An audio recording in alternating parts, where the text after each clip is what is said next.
Hello and welcome to episode 21 of Forever Stranded. Guys, today we're going to do something a little bit different than we've been doing here in the past few episodes. We're going to try to do a little bit of exploring here. Now, I've been told that there is something special a little bit ways away from your starting location in each direction. So it's something where if you just go a certain amount of blocks, I want to say it's like 1,000 in any direction, there's something special that's been left there by the pack creator so that you can see so you can get some special rewards or find some special loot or something along those lines. So today, that's how we're going to start off today, is we're going to go ahead and rampage all the way south, all the way north, and see if we can find what else is going on. And it's supposed to be something very, very obvious. Once you get there, you see it and you go, oh, that's it. And you know that that's what you were looking for the whole time. Which shouldn't be any of this. These are just randomly spawned temples, dungeons. There's nothing special about any of these, other than that they do, in fact, contain some loot that we could get if we were to conquer them. Same thing with that one right there. That's just another battle tower. It's just a taller version of it. So we're still going to keep going and see what we can find here. The other plan for today is I really want to look into getting some more quests done. I'm also thinking that I might want to get a little designing done because I really want to get, as I said in the previous episode, our cactus wall is falling apart pretty regularly, and so I'm really hoping that if we were I want to spend some time on that today. Figure out if we want to have a wall, what we want the wall to be, and then try to do something with it to make it special. You know, something more in line with what we're doing at the base, which is revamping all of the stuff that exists and using those materials in order to forge ourselves a much better existence. So we've definitely gone more than 1,000 blocks at this point, and I'm still not seeing anything that seems really noticeably special to me. It's just the same old randomly generated dungeons. I'm going to keep on looking a little bit this direction and see what I can see. And if I find anything like truly special, I'll bring you back, okay? Okay. I did end up finding something that looks weird. I didn't do this. This was already here like this. And so that makes me wonder if maybe beneath this sand somewhere, there's something crazy here, right? Because, yeah, I didn't dig any of this out, but that's an awful square hole, both in terms of, like, the larger shape and then also this one. And the sand entities are still here? Well, that's the thing right there. Whatever this is whatever, but this is definitely what we're looking for. Oh my goodness, look at this. It's like an arboretum. They just have a whole bunch of spheres with trees. And then what's this down below? What's going on here? These are spawners? Yeah, those are spawners. Wow, all kinds of trees. That one's filled with water, I think. And some kind of block in the middle. Oh, that spawns guardians. Okay. So that's how you get guardians in the pack. That's nice. What's down here? Ah, lily pads and some various... Oh, wow, some mushrooms. Sand and... Oh, wow, guys, this is quite nice looking. Like, in addition to just being really helpful, because these are materials that we don't have, particularly those slime trees there. I'm really excited about them. We've also got some animals that we can take back. Ah, nice. I tell you what, seeing all of these animals just out in the world means we really need to think about setting up some other spawner types, right? We'll capture ourselves some of these and then maybe make a woot spawner out of these animals. I think all the animals are only tier 1, so we wouldn't even really be missing anything terribly, or it wouldn't be that difficult to set up a woot farm for each of them. Oh wow, and they like pulsate, just because of the way the texture overlays, I guess. Huh. Well, that's awesome, guys. I'm excited about this. So I'm going to set up a marker here, so that way we know where this is. Arboretum. I'm pretty sure that's how you spell it. I could be wrong. I'm not a master or anything. But yeah, so now we've got that set up. So let's I'm gonna head back and we'll go the opposite direction and see if we can figure out what's north, okay? Okay. Well, guys, I went more than 10,000 blocks to the north and I haven't seen anything that seems special in any way. If we look at my map, you can see, you know, I've been a really long distance, but the most interesting thing that I found, and it definitely wasn't something special, is right here. I found a desert temple that was just intersected with one of those battle towers. So I'm going to head back down and start collecting stuff from that arboretum, and then we will start looking at those walls on our base next, I think. Oh, I didn't understand the full and robust power of this place because these are all Pam's trees. So these are all fruit trees that we can grow if we can just collect enough fruits from them. So we won't be harvesting them because we'll need to take the fruits back. And some of these don't have enough of them, like this one in particular, the lime tree. Only got 2 limes on it. Neither of them are mature right now. So we're going to have to actually wait to get some of the mature ones so that we can make a sapling and take that back with us. There's also, there's other saplings, avocado, plum. Well, that stuff we can just pick up because we can just grab any saplings that haven't grown. Pecan, pistachio. So I'm thinking that this basically means that our food concerns, even notwithstanding that you can just, well, I mean like cheat, basically, I guess you could call it, by eating rice in between all of your big meals or any of the other things that they gave you. Yeah, our food concerns are over because we can make any type of food we want. If nothing else, this is going to be roughly like, I don't know, 10 new types of juice we can make, which 10 new types of juice is food over. Like, we don't have to worry anymore, which is so nice. Man, seeing it all lit up at night like this, since I've been placing torches like a mad person, trying to make sure that I can harvest all of this without any trouble from monsters, has got me really thinking that this is a very good look. I mean, since the whole point of the pact is that we're a space explorer that crashed on this planet and is now trapped here, uh, biodome type things is actually very in tune with the vision there, right? Like that's in setting, like in a lot of things that you read or see. So this has me kind of inspired and thinking that this is how we should build, any farm that we do. We should set up little domes like this because man, it just looks so nice, I think. I was kind of thinking that maybe we should just move out here, but the process for doing that would be it would be a lot of work at this point to just do that.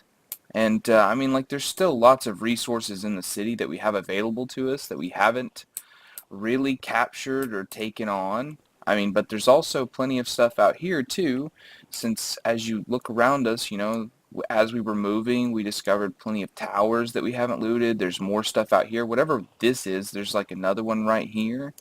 Plenty of desert temples, plenty of battle towers, so we could collect a few treasures and stuff out here too. And of course, there's this guardian spawner, which I'd kind of be afraid to break, because what if it, isn't recoverable? Like, because there's been some spawners that we've tried to put together that just haven't worked, and I've never done one with guardians. I don't know that it wouldn't work, but I don't know that it would either. I don't know, guys. I don't know. I'm pondering on this. I'm really thinking about it.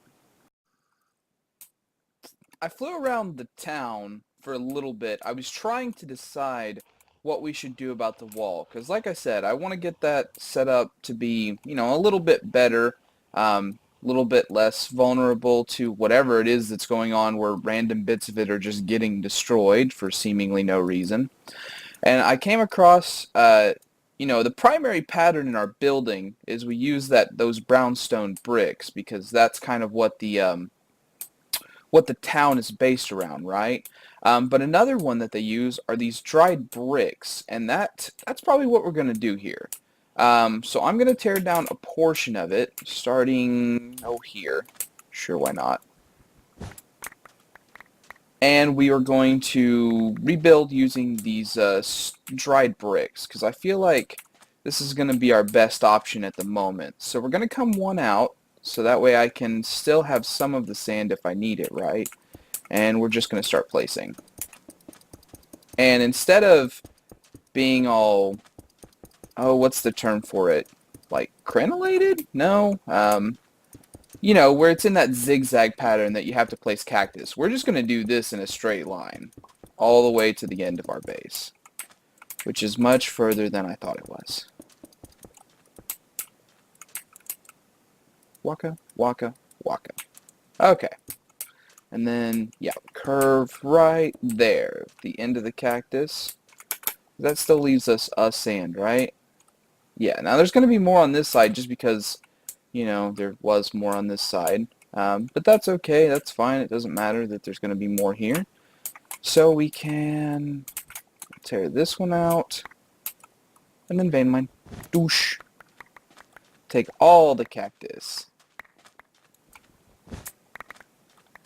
I mean, in truth, I'm leaving the sand, but I will probably actually just, convert it to dirt like the rest of it. Okay. Alright, we got a good start here. So I'm going to place this down and then come up with a couple of layers. And then I'm also going to place these dried brick slabs on top of it, so that way there won't be any mob spawning up there. So once I got that in, I'll show you the final look, and maybe we'll make some additions to it. Okay, so I've been working for a little bit here on an automatic dirt making machine, and I haven't quite got to the point where I'm doing it completely automatically because I haven't yet solved the problem of how to keep these inventories from filling up with one specific item instead of all the items that it needs. But the basic principle is there. So what we do is, let's just grab out, like, say 3 stacks of dirt. We're going to throw them inside this one, right? And then we're going to grab out 3 stacks of gravel, and we will also throw them in here. And then you can see it starts to make the coarse dirt that I showed you in one of the previous videos, right? Because this is how you make it. And then that gets filtered over here and is turned into these dirt slabs. That's filtered over here and turned back into dirt. And then the dirt is put over here inside of this storage drawer. You can see it's going up as time is progressing on the top of the screen there, right? So it's a really tight system. It didn't take very much, but I had to separate them by 1 block because these things do have a limited interaction where they will send items back and forth if they can be used in the next crafting recipe, which is really handy if you don't have recipes that can just go back and forth between 2 crafters, but specifically the slabs and these and making it into the full dirt, that can go back and forth just all day long. So I had to separate them out a little bit.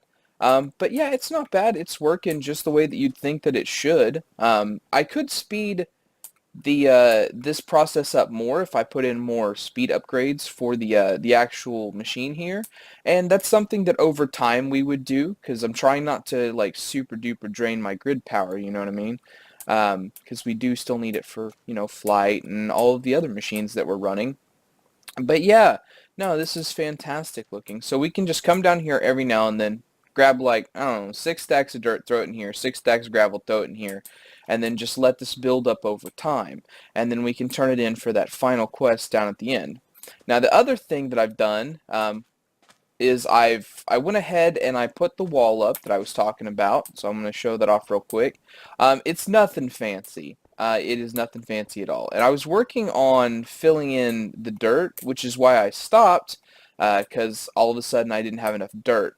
So you can see here that I've got, I took out the sand like I said I was going to and started putting in dirt. There's still more to do, of course, like I say. And And then I just used the bricks and the ineffable glass.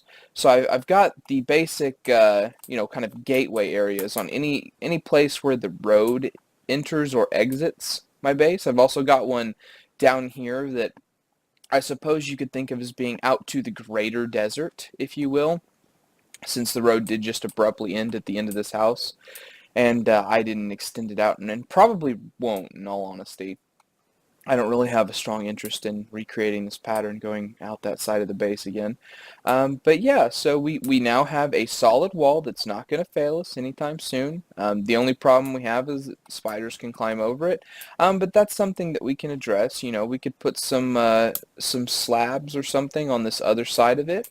You know, try to make it look a little bit more interesting from the outside. I'm thinking about putting in some of the some glass so that we have little windows, or maybe I'll carve out a hole to be like, what would be an arrow slit in an actual wall. Or, I mean, heck, I might just leave it the way that it is, because it's not the most important feature of our base, and it's definitely one of the least entertaining things in any case. But yeah, so there we go. We've got good solid defense. We've solved the problem of eventually getting to that rather large amount of dirt that's required for the quest. And we're doing fantastic. So let's see. I think that our next step should be looking at a couple of the quests. Because of the discovery of that arboretum, I'm going to continue to call it, out there. I'm really wanting to push on this one, because if this leads to the quests that get us to start using the spatial storage, we could just move those over here. And it's also one of those things that, like, I could just craft it, right? Like, no problem, but I don't want to, because it might come up in a quest, and it's not the kind of thing that you need to craft like a million of. Once you have one, you have one. So let's take a look at this hollow projector, right? And we'll see what it takes to make that. Optical sensors, redstone, iron plates, no problem. What does it take for these? Glass, gold plate, glowstone. Oh yeah, no problem whatsoever. Alright, well let's grab out some of that material, right? So we'll just grab like a stack of gold. There we go. And a stack of iron. Fancy. Okay, cool. We're also going to throw that in there and grab out our engineer's hammer so that we can turn those into plates, right? And then we're going to need some glass to make into those the panes that we saw. So we'll grab some of that out. We'll just grab like 5 stacks, whatever. It doesn't matter. It doesn't matter. We've got tons of it. So we'll come over here. We'll dump all of that in, and then I'm just going to make this out here just because I feel like it'll be easier. Ooh, yeah, that used up a lot of durability. So let's grab the materials to kind of make another one of those, because I feel like we're going to need it at the end of this. So that was 2 iron and some sticks. Oh, except those were treated wood sticks, huh? Oh no, normal ones will do. Okay, fantastic. 2 sticks. I'm also going to grab a stack of glowstone while we're here, since I saw that was used in one of the things. And then also, do I already have... I guess I don't have... Well, anyways, there's some string, so... We'll make another of those hammers real quick. Right down here. Boom, boom, boom. And then we will take this gold, turn it into that stuff. Boom. And that again used up a lot of durability. I wonder if there's like a better version of that. Is there guys? I'm gonna have to check into that at some point. Anyways. So now we are on. We've got iron plates. We need these. We'll make 3 stacks of them. Go ahead and throw all this junk in there. We need to make 2 of these. And then we can probably make that. Yep. Fantastic. So that's that quest complete. So let's go ahead. We've got that, and then a choice reward. Oh, I don't know enough about this to know which would be like the actual better thing here.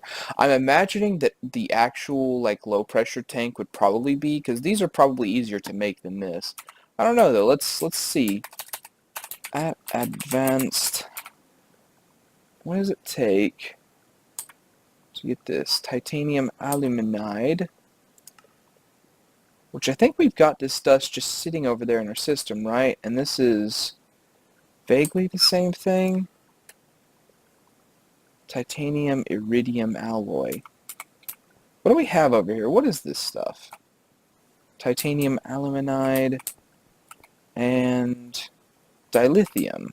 So we don't get that directly, but I bet we can make it using that and some other stuff, right? So I'm going to set like a couple of torches here just to make sure that I've got all that lit up the way that it needs to be so we don't get stuff spawning in the base. Okay. Okay.